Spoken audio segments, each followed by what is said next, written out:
a long time ago, I started farming and I couldn't afford a real farm tractor.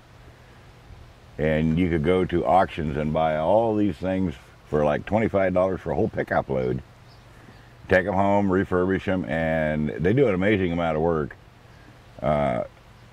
Most of raising truck crops really isn't about the planting it in the ground and sitting there watching it grow. It's to try to keep the weeds out of it, because if you don't keep the weeds out of it, you ain't gonna have nothing but weeds. Weeds are prolific. I don't understand why when we went to the GMO stuff we didn't graft it to weeds, because they grow better than the crops do. But that's how I started out, and I had somewhere around 25 tractors when I quit, and then I moved into here 20-some years ago, and I had to have an actual farm tractor come in and break this ground because it had never been broke before, because it was just overwhelming, the small two-wheel tractor that I had.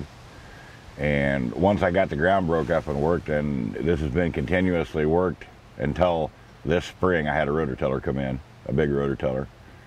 But it's been worked with two-wheel tractors and four-wheel garden tractors all the last 20 years. And did you do a lot of machinery work growing up? You grew up on a farm, right? Yeah, I grew up on a farm 12 miles south of here. And was there a lot of machinery work there? How did you know how to restore this stuff once you found it? Well,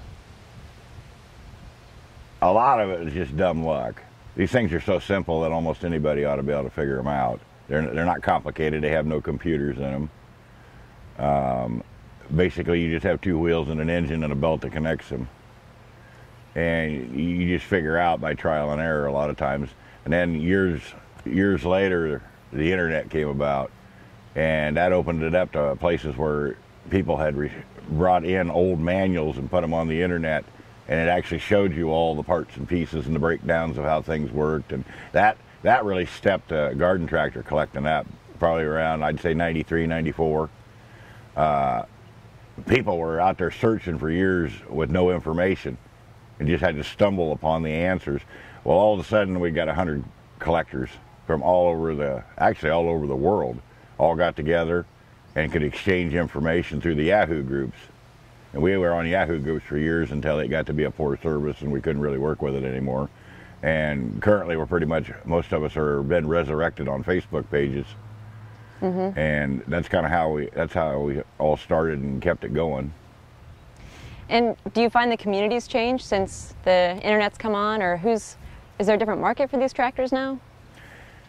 Yeah, there's a whole bunch of people out there that think this is some type of a gold mine situation. So they run out and buy as many of the old tractors as they can and then jack the prices way out of sight on them. I know there's a lot of people out there that are paying $15 to $100 for a tractor and charging $700 for it to the next guy, which almost puts it out of reach for some people. I mean, there is a limit as to what you want to spend for weed control that you can't do with a hand or a hoe or a wheel hoe. When you were farming, you had what, 9 acres of produce? I had 12. 12 acres of produce. Now my produce wasn't like this.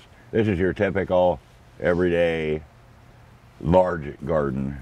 This isn't really a normal garden. Most people don't farm 10,000 acres for a garden. Sure. I had an acre of tomatoes, and I had 3 acres of pinto beans under a contract, and I had 3 acres of butternut and acorn squash, and I had some potatoes, and I had some sweet corn, and I had some smaller things. But most of my stuff, the reason I did it that way was because I was brought up with an ag background. Just like across the road from here, we planted corn by the field. We didn't plant corn by 2 rows, 100 feet long. We planted corn by the 500 acres. Mm-hmm. So why can't you do truck crops that same basic way? Mm-hmm.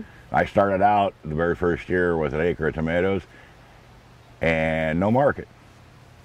And I had to develop that as I went along. And it was quite a struggle. We didn't do real good the first year. We had a lot of great tomatoes, but I didn't have anybody there because people didn't know I had them.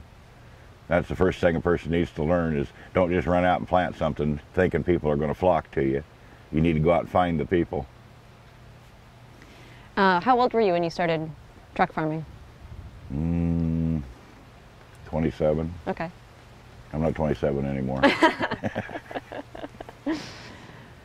Okay. Well, Should we take a look at what you have here, or are there any other kind of general things you want to say before we walk around and look at stuff? We got plenty of things to look at. We've got tractors from 1927 all the way up to 1977. Okay.